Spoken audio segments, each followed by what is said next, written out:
First up, an outpouring of support for Team India after the Aussies ended their otherwise successful World Cup campaign in the finals.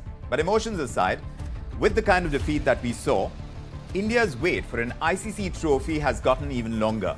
The men in blue last have won an ICC trophy back in the year 2013.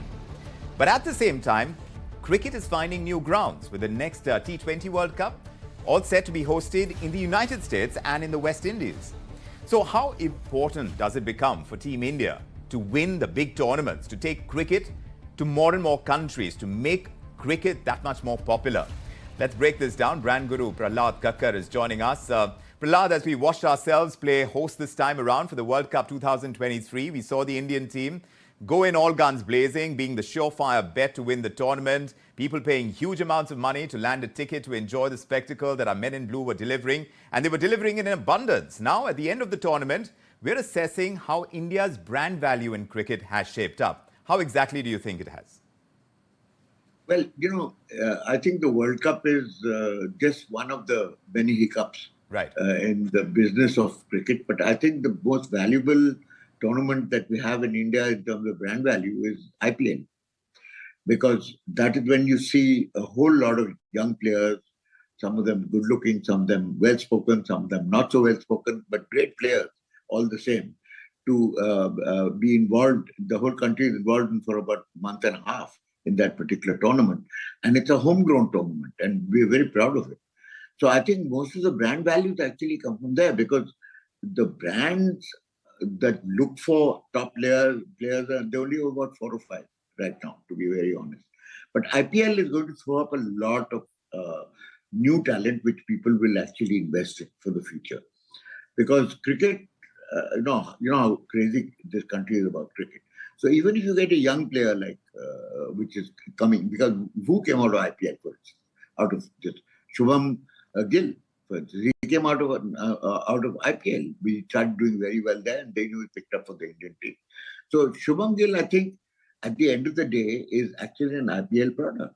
So there will be lots like him who will come out into the thing, who will suit products which that point is well taken. Prahlad, that point is well taken. But when we speak of brands, generally, we speak about its success on various parameters, of course, to bring, strength to grow in time. At the end of World Cup 2023, how do you think India's cricket brand has actually grown? How important do you think continued success is in sustaining the growth of the brand when it comes to the team, the star players that are brands in themselves, the tournaments that find roots in India? You mentioned the IPL. Also, the BCCI is the governing body. I mean, the brand of Cricket India itself. How important is it to win the big tournaments? It's very important because it's as a sport, it is the one sport that we've consistently won more than we've lost. And it's around the year, so it's in everybody's face, and nobody forgets the fact who your local heroes are. So other than the movies, which are movie stars, the only really viable brand as far as sports is concerned is still cricket.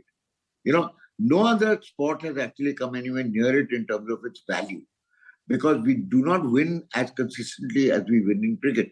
And we're a country that is not particularly great sportsmen. So we're not interested in great losers. We are only interested in winning. So as long as we keep winning in cricket, we'll still be of great value. As long as we keep winning in hockey, the value will slowly rise. But if you're inconsistent in any sport, for that matter, then there is no value at all. There is consistency in the kind of victories we see in the game of sport. Harish Bijur, brand guru, joining us as well. But Harish, do you believe the brand takes a hit when customers don't get what they may have signed up for? Do they feel cheated when a brand fails to deliver, you think? Because most times our basic understanding of a brand is not to take customer loyalty for granted. But you can also say that customers need to temper their expectations of the brand, especially when the brand sometimes is perceived as a monopoly. What do you think? Well, let me put it this way, that we had a Heartbreak Sunday. And following Heartbreak Sunday, the entire nation is in a bit of a quiet phase. Brands per se take a hit. Typically, brands have very high expectations. And brands and consumers, viewers have very big expectations from their players at the center of it. Now, what's really happened is 10 big wins and 11th loss. Now, is it to say that it's just one match was lost? Not really. The big one was lost. And I think that hurts sentiment. It hurts brand sentiment. It hurts viewer sentiment. So, all said and done, we will be very charitable and say that everything is hunky dory. I don't think it is because, there is a hurt, and this hurt shall get erased with the next victory for sure.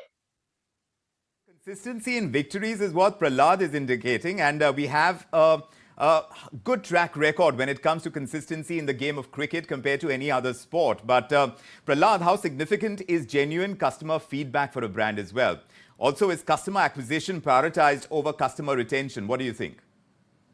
Well, as I said, the two great money spinners are movies and movie stars and cricketers so far, until some other sport catches up. Now, for instance, shooting. We've done extremely well in the Olympics and all the World Cups as far as our shooters are concerned. But shooting is not a spectator sport. So the very few people who are actually followers of shooting, even though we win pretty consistently. So there will be some degree of interest in shooting, but not the kind of sponsorship that we get for cricket and for movie stars. So, and we're bad losers, by the way. So what was just said was that there's a state of mourning. I can understand if we'd given them a run for their money, but we sort of folded up pretty, capitulated pretty tamely. So that has really hurt the sentiments to a very large extent.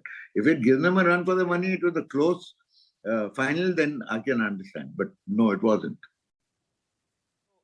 As far as the stakes are concerned, they're generally very high. When India is playing the finals, and India being a country where we revere cricket as a religion, Harish, when you talk about the hurt, the sentiment, how does it impact the brand? You said it is going to last until the next victory. So in that sense, you're suggesting that there needs to be that much more consistency. But how much of impact plays out on the brand in the short term?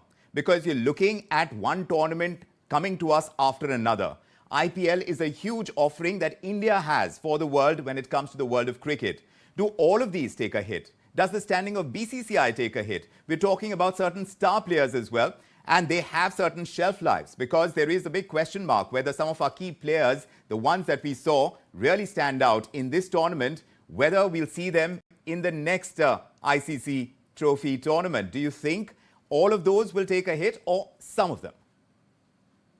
Harish. The first question is who's to be blamed?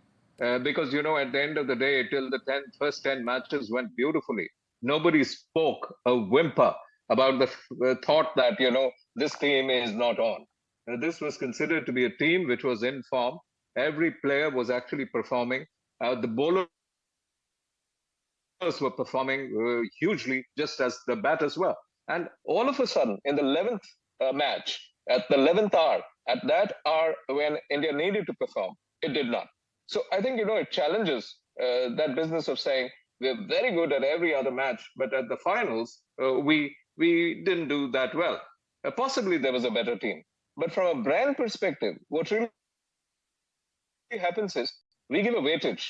I see a math in it. The math is for every one of those 10 matches, we give 1 point each. That's a total of 10. The 11th match, we give 10 full points to that. So what really happens is we got 10 out of 10. But when it comes to the 11th match, we didn't get, that 10 as well. So what really happens is the chemistry of expectation was actually hurt. And guess what? Who's to blame? Maybe every single brand that went gaga and built up humongous expectation, at times even unrealistic expectation. Maybe we need to take a hit. Every brand needs to take a hit on that score. It's not just the Indian cricket team. The better team actually won the final and took the World Cup back. But let's wait. There's going to be another one. Yes. Well, expectations, you need to temper them when they are so high the sentiment hit is also that much more. Prahlad, you'd concede that much. But we're seeing cricket grow around the world. It draws traction from several spectators. You're talking about Indians. We talk about that, the diaspora as well. We're looking at the next big tournament when it comes to the World Cup taking place in the United States and the West Indies. In that kind of scenario, even if you consider, how we work, as far as the corporate world is concerned, Prahlad, big firms working in the same sector, you see that they often enter into non-poaching agreements. Knowledge transfer by outgoing employees, that too is restricted. Do you think this is the kind of exposure that IPL affords and it gives an edge to competitors when it comes to India's cricketing brand and the legacy it has built for itself already? See, IPL is one of the richest sporting tournaments in the world. Yes. Barring none. The prestige of a World Cup is greater than maybe IPL, but viewership and value, IPL is huge.